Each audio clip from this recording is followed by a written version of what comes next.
ఎవరు అసలు? ఇప్పుడు మీరు గూడా ఆ సిట్యుయేషన్ లో ఉన్నారు. మీకు ఉన్నాను. గూడా బెదిరింపు కాల్స్ వస్తున్నాయి. ఇప్పుడు ఎవరి ద్వారా వస్తున్నాయంటారు ఇప్పుడు అసలు? హమారా ప్రసాద్ ఉన్నాడు మేడం. ఆ! అతన్ని వదిలేశారు. హ్మ్. ప్రవీణ్ పగడాల గారు చనిపోయిన రోజు the first day beginning day హ్మ్. కడుపు నిండా మందు దాగి యాక్సిడెంట్ అయి చచ్చుంటాడు. పోస్ట్ మార్టం రిపోర్ట్‌లో ఇదే వచ్చింది 100% అన్నాడు. హ్మ్. పోలీసులకి ఎందుకు అతని మీద అనుమానం రావట్లేదు? అసలు ఎంక్వైరీ జరగలేదు. పోలీసులు రాలేదు. దర్యాప్తు బృందం ఏ ఎంక్వైరీ చేయలేదు. హ్మ్. అది యాక్సిడెంటో తెలీదు. మర్డరో తెలీదు. మందు దాగిండో లేదు. ఏ సీసీటీవీ ఫుటేజ్ లేదు. హ్మ్. అసలు ఎవ్వరికీ ఏం తెలీదు. ఓకే. కానీ వీడు హైదరాబాద్‌లో కూర్చొని జెప్పేసాడు. ఖచ్చితంగా తాగే కింద పడుంటాడు. అలాగే చచ్చిపోయాడు అని. నీకెట్లా తెలుసు అని కనీసం అడిగారా అమర ప్రసాద్‌ని? హ్మ్. మేమెవరు ప్రెస్ మీట్ పెట్టలేదు. మేమెవరు విషయం చెప్పలేదు బయటికి. హ్మ్. సీసీటీవీ ఫుటేజ్‌లేం రాలా? అప్పటికి లిక్కర్ షాప్ ఫుటేజ్‌లు రాలా? లేకపోతే మందు దాగి నడిపినట్లు ఫుటేజ్‌లు రాలా? హ్మ్. నువ్వెట్ట చెప్పినవురా బాబు అని అడిగారా మేడం? హ్మ్. ఆయన్ని అడగల. ధర్మమార్గం భాస్కర్ రాజు ఉన్నాడు. హ్మ్. మందు దాగి చచ్చాడో, డ్రగ్స్ తిని చచ్చాడో ఎవడికి తెలుసు అన్నాడు. హ్మ్. ఎలా మాట్లాడతాడు అతను? కరుణాకర్ సుగ్గున కూడా అలాగే అన్నాడు. వాళ్ళందరూ కూడా అలాగే మాట్లాడినప్పుడు, నీ దగ్గర ఏ ఆధారాలున్నాయని అజయ్ బాబుని అడిగే పోలీసులు, హ్మ్. మేమింకా విషయాలేమి బయట పెట్టక ముందే అది కేవలం మందు తాగే చచ్చిపోయాడని మీరెలా చెప్తున్నారని వాళ్ళని అడిగారా? వాళ్ళకేమన్నా నోటీస్ ఇచ్చారా? వాళ్ళకేమన్నా ఫోను లేదు. చేశారా? లేదు. అంటే అన్యాయం జరిగింది అని చెప్పే వాళ్ళకి నోటీసులు ఇచ్చి అరెస్ట్ చేస్తారా మేడం? నేను అడిగాను. హ్మ్. డీఎస్పీ గారిని అడిగాను నేను. హ్మ్. సార్ అరెస్ట్ చేసే ఆలోచన ఏమన్నా ఉందా అని అడిగాను నేను. ఆ! అడిగితే 100% అష్యూరెన్స్ అండి. అలాంటివి ఏమీ ఉండవు అని ఆయన మీకెందుకు అన్నారు. ఆ డౌట్ వచ్చింది? ఎందుకంటే మహాకూటమి రాజేష్, మహాసేన రాజేష్ ఆ! అజయ్ బాబుని అరెస్ట్ చేయాల్సిందే. ఆ! అజయ్ బాబుకి నోటీసులు ఇవ్వాల్సిందే అని నేను సిట్ వాళ్ళని కలుస్తాను. ఆ! అజయ్ బాబుని అరెస్ట్ చేయాల్సిందే, గట్టిగా గుణపాఠం చెప్పాల్సిందే అనుకుంటూ మాట్లాడాడు. ఆ! మహాకూటమి రాజేష్ అంటే తెలుగుదేశం పార్టీ అధికార ప్రతినిధి అతను. ఓకే. వాళ్ళ వెనకే ప్రభుత్వం అంతా వాళ్ళ వెనక ఇప్పుడు అంటే ఏమనుకుంటున్నారంటే వాళ్ళు మీకు నెగెటివ్‌గా ఉన్నారా ఇప్పుడు? వాళ్ళు నాకు నెగెటివ్ గానే ఉన్నారు. ఇప్పుడు వాళ్ళందరూ వాళ్ళ నెగెటివ్ వల్లే గానే ఇట్లా ఉన్నారు. బెదిరింపు కాల్స్ అవును వస్తున్నాయంటారా? మేడం. ఇప్పుడు నన్ను అరెస్ట్ చేయించాలన్న ఆలోచన కూడా మహాకూటమి రాజేష్‌దే. ఆ! ఇప్పుడేంటంటే లోకేష్ గారు డైరెక్ట్‌గా మాట్లాడట్ల. చంద్రబాబు గారు డైరెక్ట్‌గా మాట్లాడట్ల. ఆ! అనిత గారు డైరెక్ట్‌గా మాట్లాడట్ల. హ్మ్. డీజీపీ గారు డైరెక్ట్‌గా మాట్లాడట్ల. పోలీసులు డైరెక్ట్‌గా మాట్లాడట్ల. హ్మ్. ఏమున్నా మహాకూటమి రాజేషే మాట్లాడుతున్నాడు ఏదైనా గూడా. ఓకే. పోలీసుల తరపున అతనే మాట్లాడుతున్నాడు. హ్మ్. ప్రభుత్వం తరపున అతనే మాట్లాడుతున్నాడు. ఇది ఖచ్చితంగా యాక్సిడెంట్ అంటున్నాడు. ఇంకా పోస్ట్‌మార్టం రిపోర్ట్ ఎందుకు మహాకూటమి రాజేష్‌ని కూర్చోబెట్టి చెప్పేస్తే అయిపోద్ది. హ్మ్.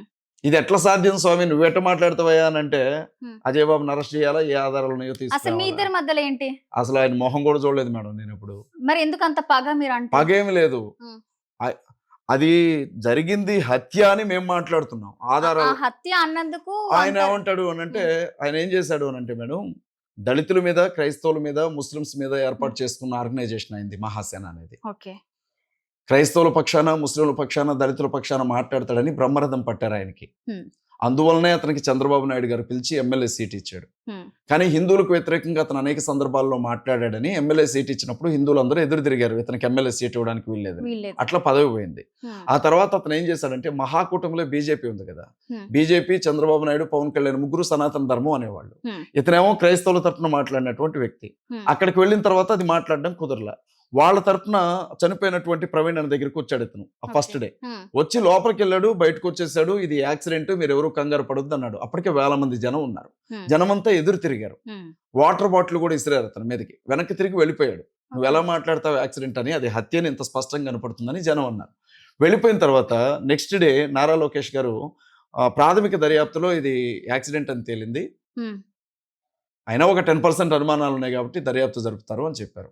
హ్మ్. మూడో రోజు మహాసేన రాజేష్ మళ్ళీ వచ్చేసాడు. ఎంటర్ అయ్యాడు. ఎంటర్ హ్మ్. అయిపోయి ఇది హత్య. ఖచ్చితంగా ఇది హత్యే. మాకు అనుమానం ఉంది. హ్మ్. సీఐని సస్పెండ్ చేయాలా? ఎస్ఐని సస్పెండ్ చేయాలా? హ్మ్. ఆహ్, ఇన్సిడెంట్ జరిగిన చోట 24 గంటలైనా పంచనామా చేయలేదు. హ్మ్. అధికారులను మార్చేసేయాలా? ఏం నాటకాలు ఆడుతున్నారా? అది ఇదని మాట్లాడాడు. సిట్ అధికారుల దగ్గరికెళ్ళాడు. కంప్లెయింట్ ఇచ్చాడు. హ్మ్.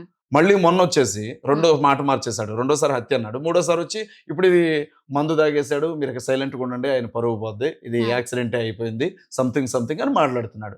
మేమేమంటామంటే నువ్వెవడివిరా అసలు మాట్లాడడానికి ఫస్ట్? నువ్వెవడివి? పోలీస్ ఆఫీసర్‌వా? ఇన్వెస్టిగేషన్ చేస్తుంది నువ్వా? దర్యాప్తు అధికారివా నువ్వు? పోనీ ఆ నియోజకవర్గం ఎమ్మెల్యేవా? ఎంపీవా? మంత్రివా? ముఖ్యమంత్రివా? వాళ్ళే అన్నీ మూసుకొనున్నారు పోలీసులకి అప్పజెప్పి. నువ్వెవడివి మాట్లాడనీకి మధ్యలో? ఒక క్రైస్తవ మత బోధకుడాయన. హ్మ్. మందు తాగొద్దు అన్న విషయం మీద వందల వర్తమానాలు ఇచ్చాడాయన. మందు తాగొద్దు, హ్మ్. మందు తాగడానికి వీల్లేదు అన్న విషయం మీద కొన్ని వందల మెసేజ్‌లు ఇచ్చాడాయన. అలాంటి వ్యక్తి తాగాడు అని నువ్వెలా చెప్తావు? నువ్వు కన్ఫర్మేషన్ ఎలా చేస్తావు? పోలీసులే ఇంకా పోస్ట్ మార్టం రిపోర్ట్ రిలీజ్ చేయాలి, నువ్వు ఎవడివి చెప్పనీకి అని నేను మాట్లాడుతున్నాను. సో ఇది క్రైస్తవులంతా ఎదురు తిరిగారు ఇప్పుడు అతనికి, దళితులు ఎదురు తిరిగారు, ముస్లిమ్స్ ఎదురు తిరిగారు, ఏం చేయాలో తెలియలేని పరిస్థితి అనమాట. ఈ అజయ్ గాడి వల్లే ఇప్పుడు ఈ సమాజం మొత్తం కూడా నాకు ఎదురు తిరిగారు. వీళ్ళందరూ కూడా నాకు ఎదురు తిరగడానికి ఈ అజయ్ గాడే కారణం, కాబట్టి ఈయన అరెస్ట్ చేయాలి. ఉమ్, ఒకప్పుడు పూలు జల్లిన మహాసేన్ రాజేష్ మీద ఇప్పుడు వాటర్ బాటిల్ ఇస్తారు, ఇంకా నయం చెప్పులు ఇస్తారులే. ఓకే. అది ఆయన మనసులో నా మీద ఉన్న పగ.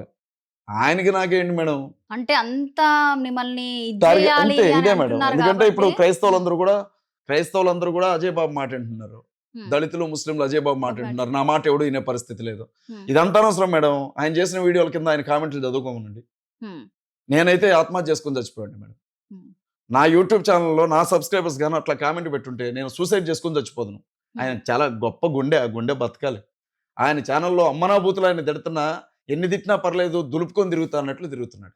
ఉమ్, ఇప్పుడు నన్ను టార్గెట్ చేస్తున్నాడు.